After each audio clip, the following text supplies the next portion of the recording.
ছুটির দিন আসলেই জামাই নাকি বউয়ের কাছে অনেক কিছু খাওয়ার জন্য আবদার করার আমার জামাই পুরাই বিপরীত বলে আমি সারাদিন ঘুমাবো, তুমি আমাকে ডাকবা না যতক্ষণ পর্যন্ত আমি ঘুম থেকে উঠবো না। হ্যালো এভরিওয়ান, আসসালামু আলাইকুম। সকালেই চলে আসলাম নাস্তা বানাতে। বাসায় 4 জন সদস্য, কিন্তু 4 জনের 4 রকম নাস্তা। শ্বশুরকে তো সবসময় নুডলস স্যুপ করে দিই, তো ভাবলাম আজকে একটু ডিফারেন্ট নাস্তা দিই, যার কারণে ঘি দিয়ে পাউরুটি আর ডিমের টোস্ট করব। ঘি দিয়ে এভাবে পাউরুটি ডিম ভেজে খেতে কিন্তু ভালোই লাগে আর হেলদি একটা নাস্তা। তো আমার আর আমার শ্বশুরের নাস্তা রেডি করতেছি। সায়নের জন্য আলাদা খাবার রান্না করবো, আর আপনাদের ভাইয়া সকালবেলা উঠে ভাত খায়, উনি রুটি এইসব কিছুই খায় না। সকালে নাস্তা শেষ করে এখন চলে এসেছি বাজার গোছাতেই। তো আমার জামাই ছুটির দিনে আমার জন্য একদম লতি নিয়ে আসে, এত ভালোবাসে, এত ভালোবাসা আসলে আমি কই রাখবো। আমি এর মধ্যে তাকে বলেছিলাম যেদিন একটু কাজ কম থাকবে সেদিন লতি নিয়ে এসো, যেহেতু বাসায় হচ্ছে চিংড়ি মাছ আছে। লতি খেতে আসলে চিংড়ি মাছ দিয়ে ভালোই লাগে, আবার কাঁঠালের বিচিও আছে। তো সে কালকেই নিয়ে এসেছে। আমি বলেছি সে কি আর মানা করতে পারে, কিন্তু আমি বলি নাই যে শুক্রবার দিনে আমাকে লতি এনে দিতে।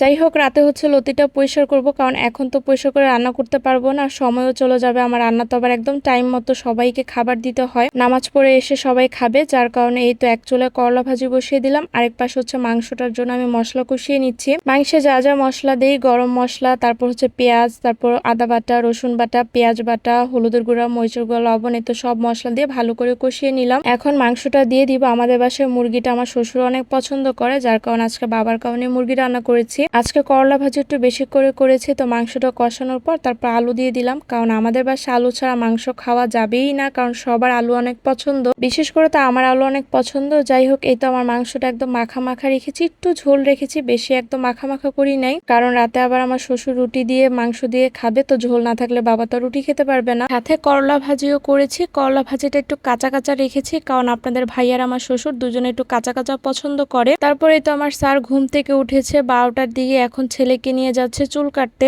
আমি যখন আমার জামাইকে বলি তোমার তো রান্না বান্নার কোনো টেনশন নেই, রান্না করতে হয় না এই গরমের মধ্যে, তখন সে আমাকে বলে তুমি বাইরে থেকে একটু বাজার করে নিয়ে এসো, দেখবো কেমন লাগে তোমার। যাই হোক, প্যারা মানুষের সাথে তো আর কথায় পারা যায় না। এদিকে হেল্পিং হ্যান্ড কিছু রুটি বানিয়ে দিয়েছে, তো রুটিগুলো বানানোর পর এপিট ওপিট করে হালকা করে ছেঁকে দিয়েছে। এখন ঠান্ডা হওয়ার পর আমি নর্মাল ফ্রিজে রেখে দিব, 1 সপ্তাহ রুটি দিয়ে চলে যাবে। এই তো এখন আমি দুপুরে খাওয়া দাওয়া করবো, খাওয়া শেষ করে সায়নকে ঘুম পাড়িয়ে দিব। তো বিকাল বেলায় আমার আবার ফ্রেন্ড আমাকে ফোন দিয়েছে, সে আমাদের এলাকায় এদিকে এসেছে একটা কাজে। এর আগে তাকে অনেকবার বলা হয়েছিল আমাদের বাসায় আসতে, কিন্তু সে আসে নাই। তো আমি তাড়াহুড়া করে নুডলস আর চা বানিয়েছিলাম, সাথে মালটা ড্রাই কেক দিয়েছিলাম। সে আমার বন্ধু বললে ভুল হবে, সে হচ্ছে আমার বন্ধু এবং আপনাদের ভাইয়ার খুব কাছের একটা ছোট ভাই। আমরা সেম ভার্সিটিতে পড়ি আর অফিসের আপনাদের ভাইয়ার সাথে একসাথে কাজ করে, তো খুব ভালো একটা রিলেশন। ও কিন্তু আমাদের ধর্মের না, হিন্দু ধর্মের, কিন্তু ওর ব্যবহার আচরণ খুব ভালো। রিসেন্টলি সে বিয়ে করবে, যার কারণে বিয়ের দাওয়াতও আমরা পেয়েছি। এদিকে অনেকগুলো ফল নিয়ে এসেছে, তো ওইগুলো এখন আমি গুছাচ্ছি। তো এই ছিল আমার আজকের ব্লগ। সবাই ভালো থাকবেন, আল্লাহ হাফেজ।